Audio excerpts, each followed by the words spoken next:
Assalamualaikum warahmatullahi wabarakatuh, pemirsa. Assalamualaikum Bunda. Nah, sehari-hari mungkin kita sering mengucapkan Alhamdulillahirabbil alamin ya. Sering sekali. Ketika kita nerima apa. Misalnya kita nerima uang, Alhamdulillahirabbil alamin. Ketika kita menerima kesenangan, Alhamdulillahirabbil alamin. Tapi ketika kita menerima musibah, kita mengucap Alhamdulillah tidak? Enggak. Kenapa? Karena sedih kan. Pikirannya kita Alhamdulillah itu seneng, Bang. Nah, nanti ya kita bahas soal sedih. Tapi yang jelas, arti dari Alhamdulillah itu sendiri kan, segala puji bagi Allah. Jadi Alhamdulillah itu segala puji hanya bagi Allah. Nah, padahal Allah tuh menguji kita dengan berbagai macam cara, bisa dengan kesenangan, bisa dengan sesuatu yang merugikan menurut kita ya. Padahal kita itu semakin digembleng, semakin kita dipukul, semakin kita akan menjadi kuat. Sesuatu yang tidak membunuh kita, hanya akan membuat kita bertambah kuat. Nah, itu tentang segala puji bagi Allah. Hanya masalahnya, segala puji bagi Allah, tetapi kenapa kita masih suka dipuji, Bun? Karena memang manusiawi ya tuh kan.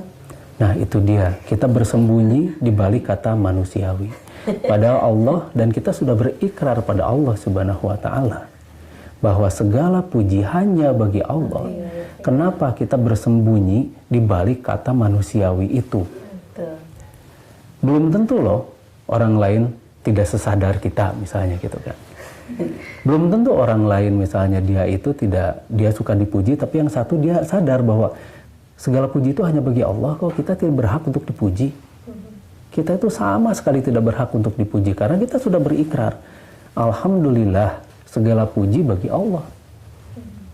Hirabbil alamin, seru sekalian alam.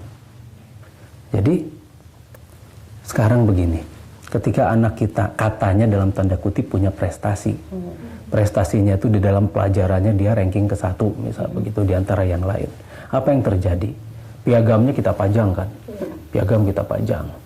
Terus sengaja di ruang tamu tuh piagam, piala.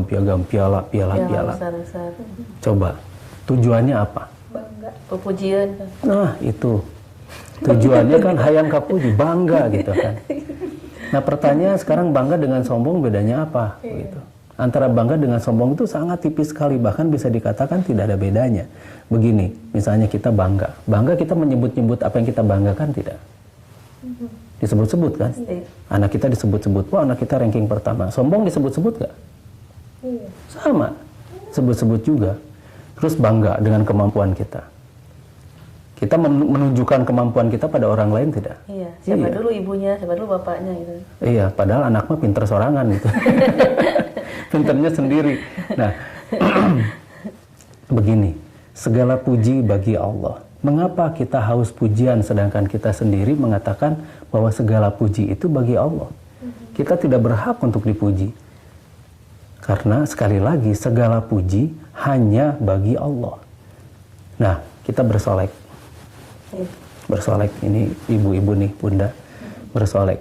Di rumah bersolek nggak kita? Kadang enggak. Oh, jarang pisan di rumah. Jarang sekali bersolek. Nah, coba kalau kita mau keluar rumah. Wah, betul. Wah, dengan penuh tenaga. Kenapa coba? Kita ingin dipuji siapa sih? Sama orang, Bang. Sama orang, ya nggak mungkin sama hewan kan? Hewan mah tidak bisa memuji kita. Tapi yang jelas, ternyata kita lebih suka dipuji orang lain daripada dipuji suami kita kan ya? Daripada kita lebih banyak berkorban pada orang lain daripada ke suami kita.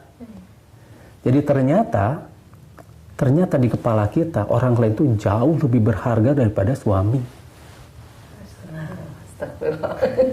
Iya kan? Di rumah mah kita seadanya. Buka segala macam cuek gitu kan. Caludih gitu kan. Dahdir ini apa yang namanya iler dan sebagainya masih ada. Dan tidak peduli. Coba lihat, ketika kita keluar rumah, dandan itu luar biasa. Sekuat mungkin kita dandan, secantik mungkin kalau bisa gitu ya. Untuk apa coba? Pujian orang. Ingin dipuji oleh orang lain. Ternyata kita itu haus pujian. Ternyata di kepala kita, suami kita itu tidak penting. Iya. Ternyata di kepala kita itu suami itu nggak penting. Ya lebih penting orang lain. Kita akan berdandan itu untuk orang lain, bukan untuk suami ya. Iya. Nah, itu satu. Terus dua, kita mendidik anak kita. Tuh lihat anak itu mah. Tuh lihat anak ini mah gini. Kita selalu membanding-bandingkan anak kita dengan anak orang lain. Iya. Udah ganti aja anak kita sama anak itu. Kita itu tidak bisa menerima kenyataan bahwa anak kita itu seperti ini. Ini anak kita. Kita sering tidak menerima kenyataan bahwa ternyata anak kita itu memang kemampuannya segitu. Kita selalu membanding-bandingkan terus dengan orang lain. Padahal ketika kita dibanding-bandingkan dengan orang tua lain, kita tersinggung. Ya. Anak, kalau misalnya anak kita begini, Bunda, tuh lihat Bunda itu mah baik. Bunda itu mah gini. Oh, tersinggung. Padahal secara tidak sadar kita tuh selalu membanding-bandingkan anak kita itu dengan anak orang lain. Karena kita ingin anak kita tuh menjadi alat kita yang membanggakan kita. Agar kita dipuji. Iya, betul. Jadi anak kita tuh jadi korban akhirnya. Akhirnya jadi korban karena kita ingin dipuji oleh orang lain. Cilaka 12 kan. Nah, jadi disinilah kenapa kita selalu menyebut alhamdulillah, alhamdulillahirabbil alamin, atau alhamdulillahnya saja, segala puji hanya bagi Allah, segala puji hanya milik Allah. Jadi kita tidak berhak untuk mendapatkan pujian dari siapapun. Jadi jangan bersembunyi di balik kata manusiawi, karena Allah memerintah itu pada manusia kok.